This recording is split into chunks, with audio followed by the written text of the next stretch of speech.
Brian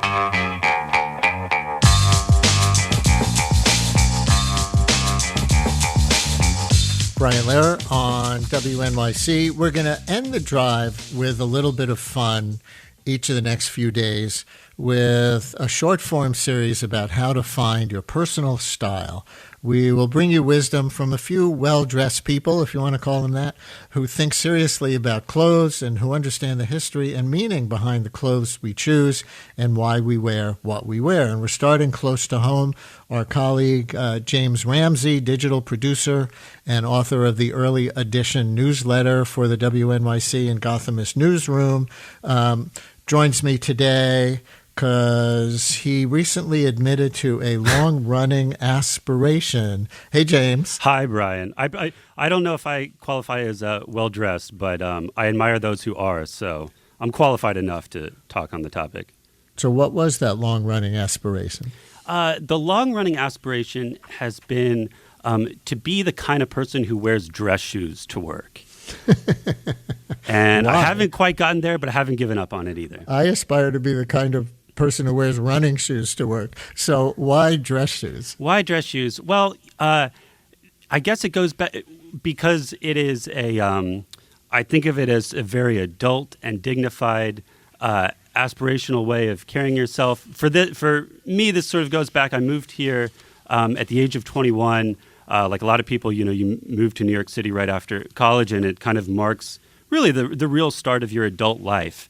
And I was coming from, for context, I moved around as a kid, but I was coming from San Diego, California, which is a beautiful place, and the people are lovely, and people with graduate degrees all dress like they're on their way to a swimming lesson. And so I had it in my head that I was going to come to New York, and I was going to have a little more of a dressed up, like I said, kind of dignified way of carrying myself. Now, listeners, we don't have too much time for calls in this segment, but we have a little.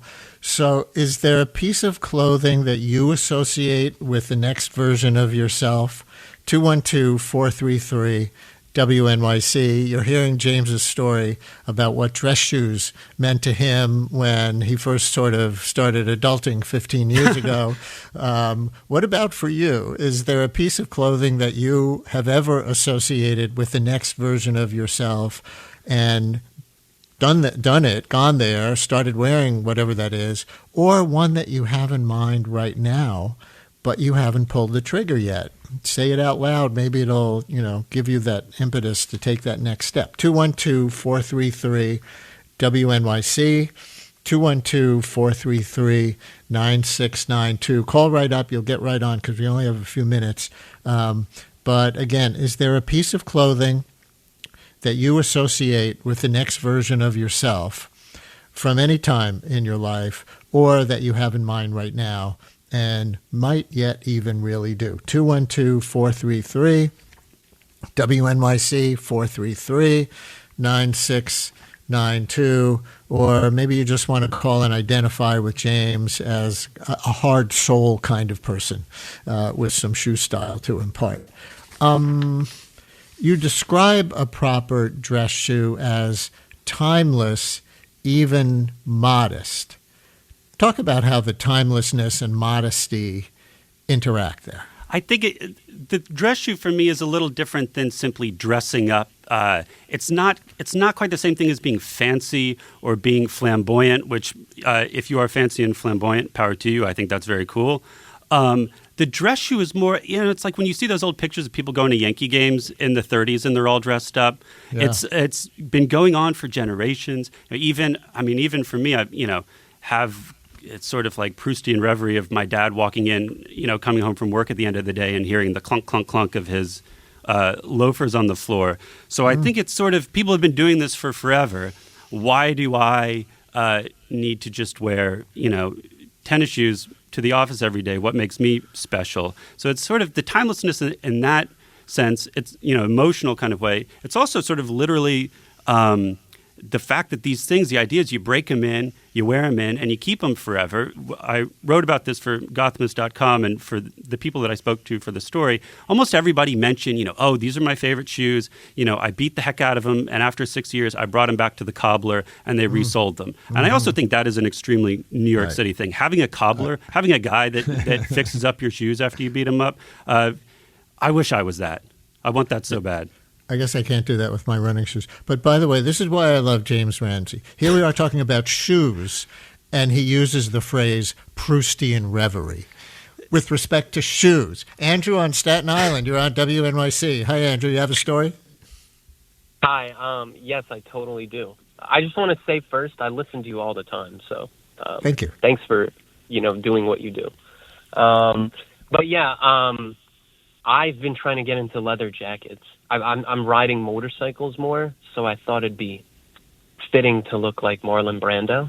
And I think it's similar to the shoe thing, because you break in your jacket and it's like your jacket and it has that patina and that look to it.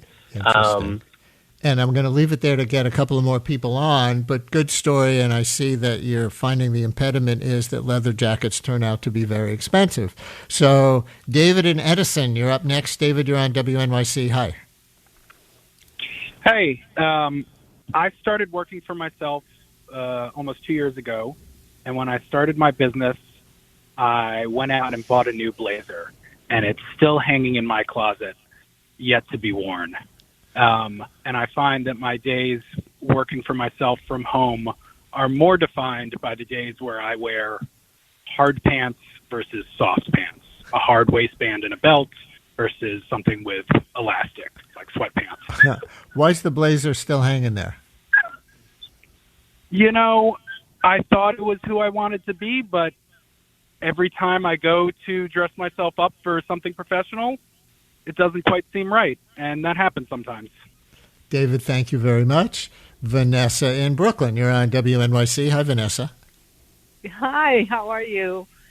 All the best with your family health issues, I want to say. Thank you very much.